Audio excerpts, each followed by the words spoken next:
Chapter 15. The Purpose of Queen Tera. Now, as to the star jewel, this she manifestly regarded as the greatest of her treasures. On it she had engraven words which none of her time dared to speak. In the old Egyptian belief, it was held that there were words which, if used properly, for the method of speaking them was as important as the words themselves, could command the lords of the upper and the lower worlds. The hekau, or word of power, was all-important in certain rituals. On the jewel of 7 stars, which, as you know, is carved into the image of a scarab, are graven in hieroglyphic 2 such hekau, one above, the other underneath.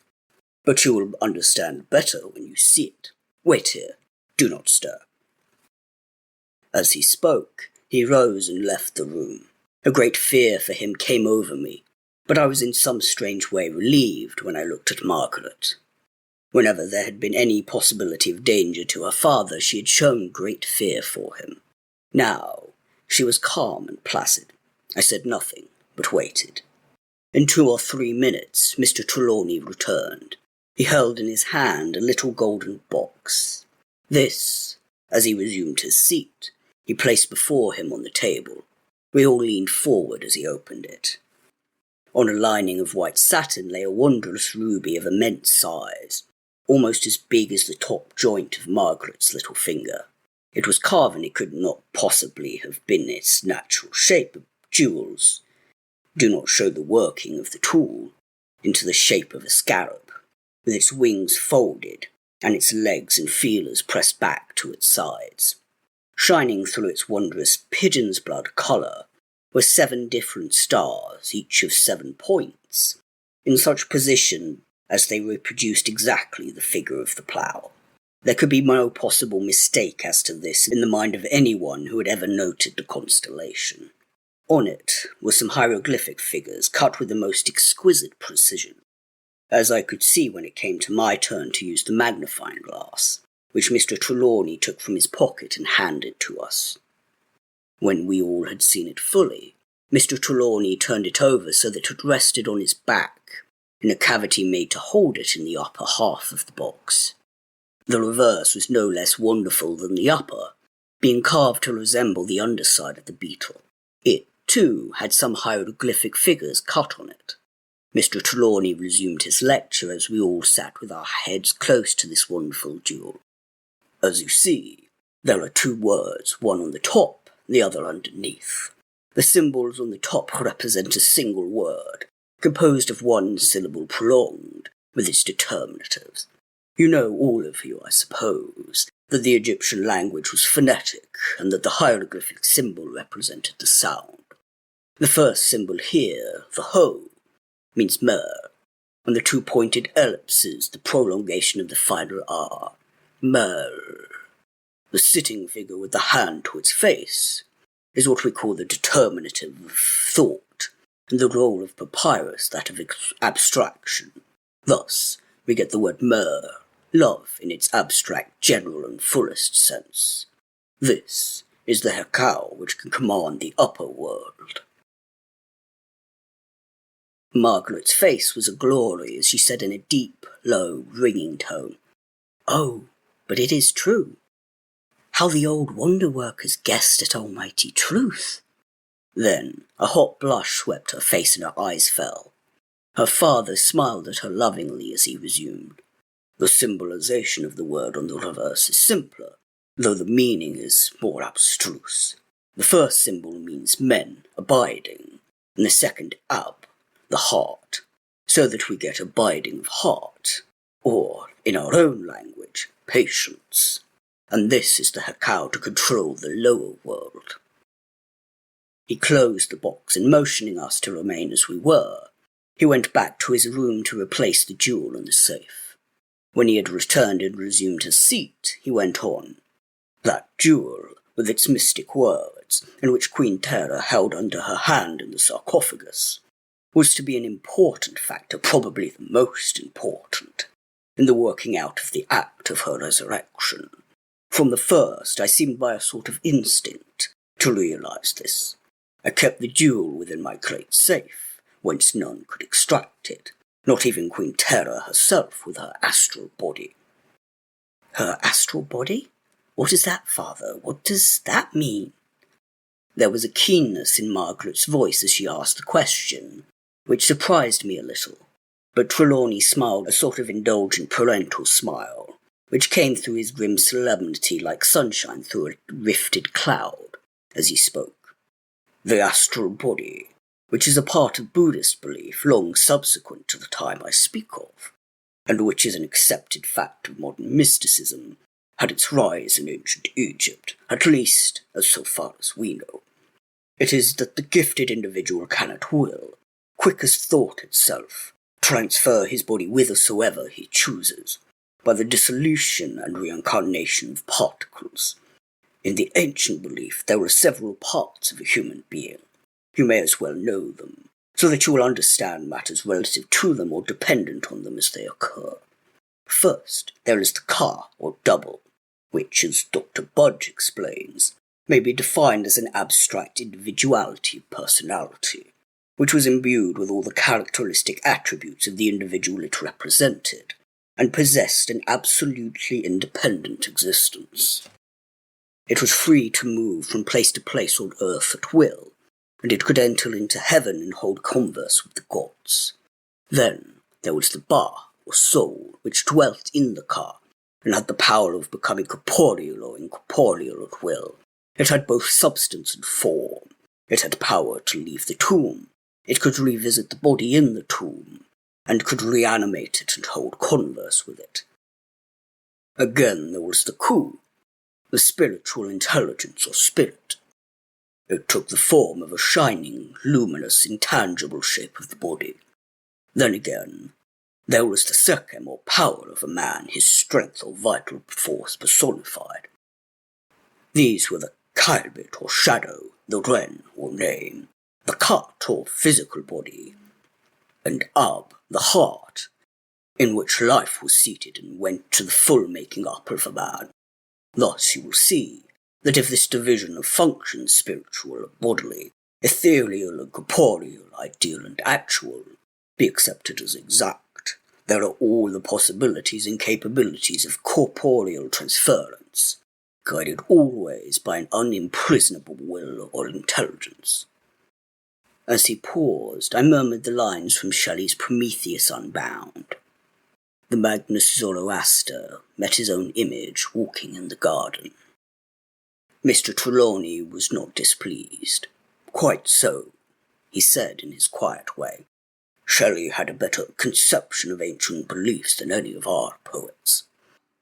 With a voice changed again, he resumed his lecture, for so it was to some of us.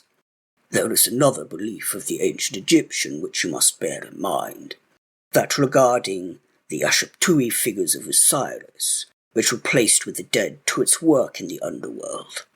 The enlargement of this idea came to a belief that it was possible to transmit, by magical formulae, the soul and qualities of any living creature to a figure made in its image.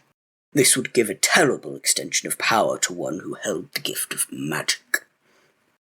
It is from a union of these various beliefs, and their natural corollaries, that I have come to the conclusion that Queen Tera expected to be able to effect her own resurrection. When and where and how she would. That she may have held before her a definite time for making her effort is not only possible, but likely. I shall not stop now to explain it, but shall enter upon the subject later on. With a soul with the gods, a spirit which could wander the earth at will, and a power of corporeal transference or an astral body, there need be no bounds or limits to her ambition. The belief is forced upon us that for these 40 or 50 centuries she lay dormant in her tomb, waiting with that patience which could rule the gods of the underworld, for that love which could command those of the upper world. What she may have dreamt we know not, but her dream must have been broken when the Dutch explorer entered her sculptured cavern, and his follower violated the sacred privacy of her tomb by his rude outrage in the theft of her hand.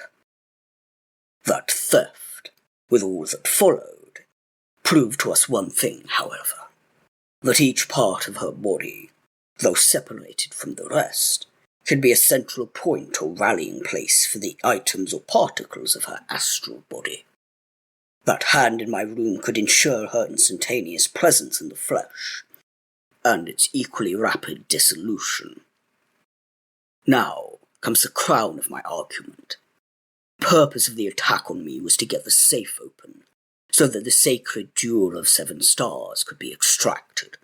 That immense door of the safe could not keep out her astral body, which, or any part of it, could gather itself as well within as without the safe.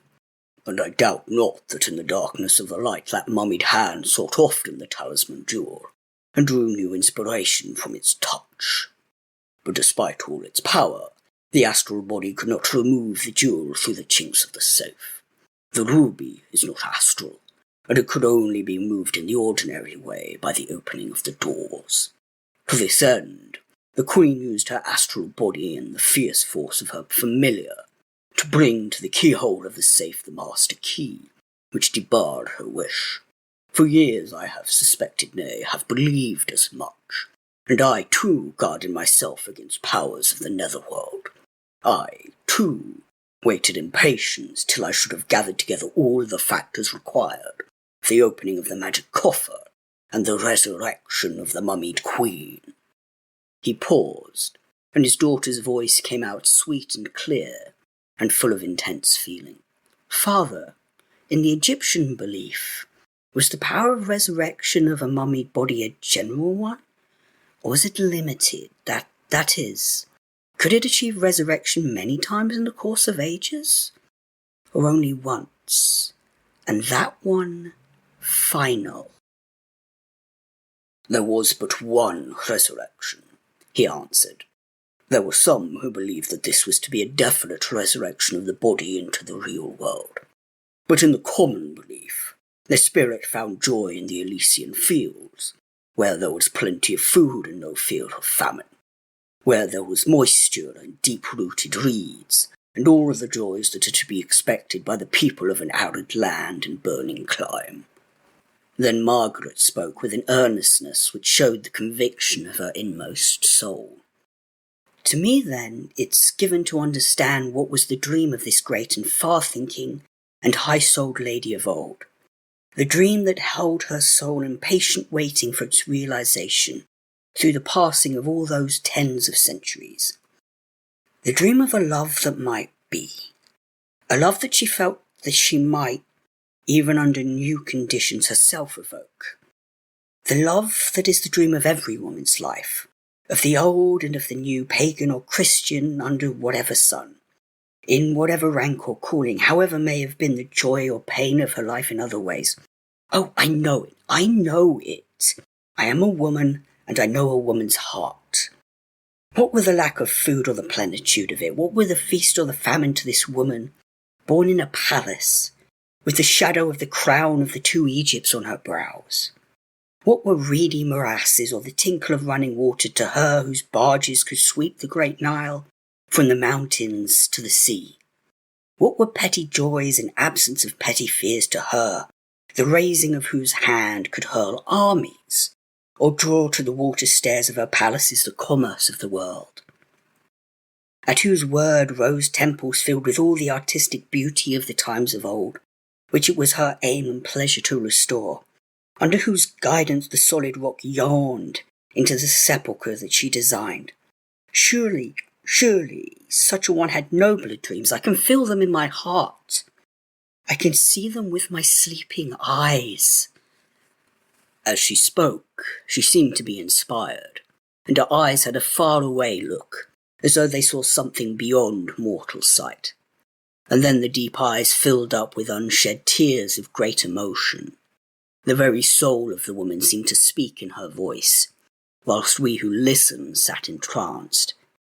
I can see her in her loneliness and in the silence of her mighty pride, dreaming her own dream of things far different from those around her, of some other land, far, far away under the canopy of the silent night, lit by the cool, beautiful light of the stars. a land under that northern star, whence blew the sweet winds that cooled the feverish desert air, a land of wholesome greenery, far, far away, where were no scheming and malignant priesthood, whose ideas were to lead to power through gloomy temples and more gloomy caverns of the dead, through an endless ritual of death, a land where love was not base, but a divine possession of the soul, where there might be some one kindred spirit which could speak to hers through mortal lips like her own, whose being could merge with hers in a sweet communion of soul to soul, even as their breaths could mingle in the ambient air. I know the feeling, for I have shared it myself. I may speak of it now, since the blessing has come into my own life. I may speak of it since it enables me to interpret the feelings, the very longing soul of that sweet and lovely queen, so different from her surroundings, so high above her time, whose nature, put into a word, could control the forces of the underworld, and the name of whose aspiration, though but graven on a starlit jewel, could command all the powers in the pantheon of the high gods. And in the realization of that dream she will surely be content to rest. We men sat silent, as the young girl gave her powerful interpretation of the design or purpose of the woman of old. Her every word and tone carried with it the conviction of her own belief. The loftiness of her thought seemed to uplift us all as we listened. Her noble words, flowing in musical cadence and vibrant with internal force, seemed to issue from some great instrument of elemental power. Even her tone was new to us all, so that we listened as to some new and strange being from a new and strange world. Her father's face was full of delight. I knew now its cause. I understood the happiness that had come into his life on his return to the world that he knew, from that prolonged sojourn in the world of dreams, to find in his daughter, whose nature he had never till now known, such a wealth of affection, such a splendour of spiritual insight, such a scholarly imagination, such... The rest of his feeling was of hope. The two other men were silent unconsciously. One man had had his dreaming, for the other, his dreams were to come. For myself, I was like one in a trance. Who was this new, radiant being who had won to existence out of the mist and darkness of our fears? Love has divine possibilities for the lover's heart. The wings of the soul may expand at any time from the shoulders of the loved one, who then may sweep into angel form. I knew that in my Margaret's nature were divine possibilities of many kinds. When under the shade of the overhanging willow tree on the river, I had gazed into the depths of her beautiful eyes. I had thenceforth a strict belief in the manifold beauties and excellences of her nature. But this soaring and understanding spirit was, indeed, a revelation. My pride, like her father's, was outside myself. My joy and rapture were complete and supreme. When we had all got back to earth again in our various ways, Mr. Trelawney, holding his daughter's hand in his, went on with his discourse. Now, as to the time at which Queen Tera intended her resurrection to take place, we are in contact with some of the higher astronomical calculations in connection with true orientation. As you know, the stars shift their relative positions in the heavens, but though the real distance traversed are beyond all ordinary comprehension, the effects as we see them are small. Nevertheless, they are susceptible of measurement, not by years indeed, but by centuries. It was by this means that Sir John Herschel arrived at the date of the building of the Great Pyramid, a date fixed by the time necessary to change the star of the true north from Draconis to the pole star, and since then verified by later discoveries. From the above, there can be no doubt whatever that astronomy was an exact science, with the Egyptians at least 1,000 years before the time of Queen Tera. Now, the stars that go to make up a constellation change, in process of time, their relative positions, and the Plough is a notable example. The changes in the position of stars even 40 centuries is so small as to be hardly noticeable by an eye not trained to minute observances, but they can be measured and verified. Did you, or any of you, noticed how exactly the stars in the ruby correspond to the position of the stars in the plough? Or how the same holds with regard to the translucent places in the magic coffer? We all assented. He went on, "You are quite correct. They correspond exactly. And yet, when Queen Tera was laid in her tomb, neither the stars in the jewel nor the translucent places in the coffer corresponded to the position of the stars in the constellation as they then were." We looked at each other as he paused. A new light was breaking upon us. With a ring of mastery in his voice, he went on, "Do you not see the meaning of this? Does it not throw a light on the intention of the Queen?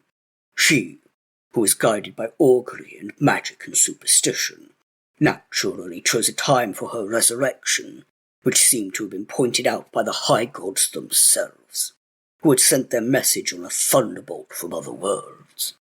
When such a time was fixed by supernal wisdom, would it not be the height of human wisdom to avail itself of it? Thus it is." Here his voice deepened and trembled with the intensity of his feeling. "But to us and our time is given the opportunity of this wonderful peep into the old world, such as has been the privilege of none other of our time, which may never be again. From first to last, the cryptic writing and symbolism of that wondrous tomb, of that wondrous woman, is full of guiding light, and the key of the many mysteries lies in that wondrous jewel, which she held in her dead hand, over the dead heart, which she hoped and believed would beat again in a newer and nobler world. There are only loose ends now to consider. Margaret has given us the true inwardness of the feeling of the other Queen."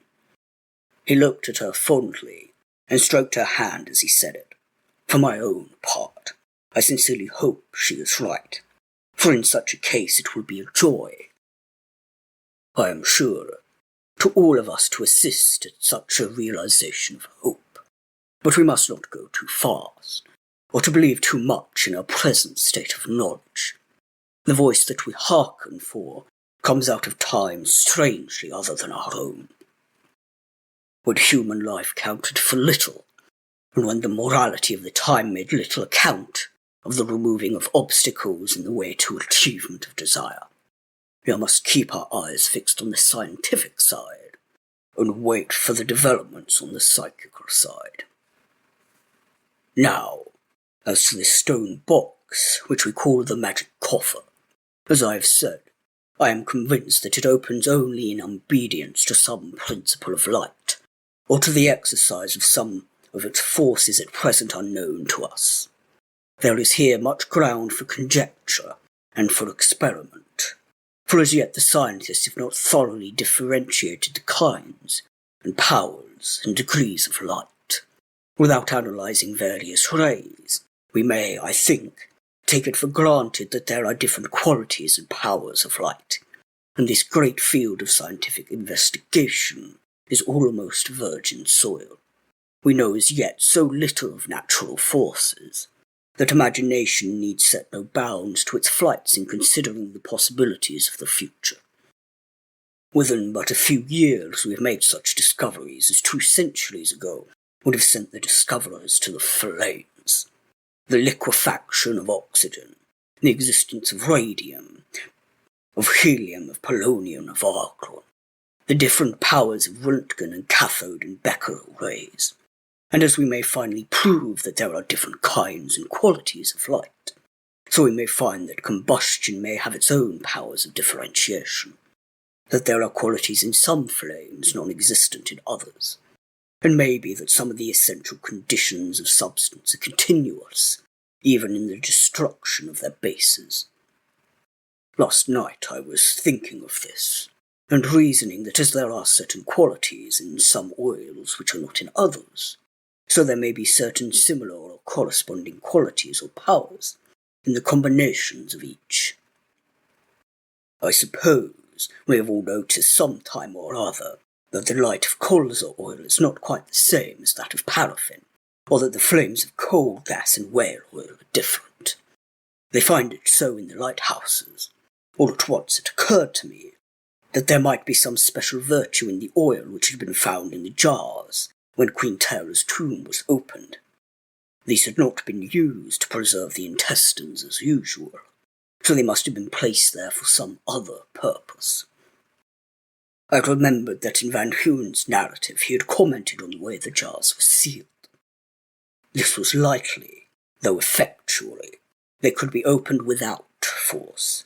The jars were themselves preserved in a sarcophagus which, though of immense strength and hermetically sealed, could be opened easily. Accordingly, I went at once to examine the jars. A little, very little of the oil still remained, but it had grown thick in the 2.5 centuries in which the jars had been open. Still, it was not rancid, and on examining it I found it was cedar oil, and that it still exhaled something of its original aroma. This gave me the idea that it was to be used to fill the lamps. Whoever had placed the oil in the jars, and the jars in the sarcophagus, knew that there might be shrinkage in process of time, even in vases of alabaster, and fully allowed for it, for each of the jars would have filled the lamps 6 times. With part of the oil remaining I made some experiments, therefore, which may give useful results. You know, Doctor, that cedar oil, which was much used in the preparation and ceremonials of the Egyptian dead, has a certain refractive power which we do not find in other oils. For instance, we use it on the lenses of our microscopes to give additional clearness of vision. Last night I put some in one of the lamps, and placed it near a translucent part of the magic coffer. The effect was very great. The glow of light within was fuller and more intense than I could have imagined, where an electric light similarly placed had little, if any, effect. I should have tried others of the 7 lamps, but that my supply of oil ran out. This, however, is on the road to rectification. I have sent for more cedar oil, and expect to have before long an ample supply. Whatever may happen from other causes, our experiment shall not, at all events, fail from this. We shall see. We shall see. Dr. Winchester had evidently been following the logical process of the other's mind, for his comment was, "I do hope that when the light is effective in opening the box, the mechanism will not be impaired or destroyed." His doubt as to this gave anxious thought to some of us.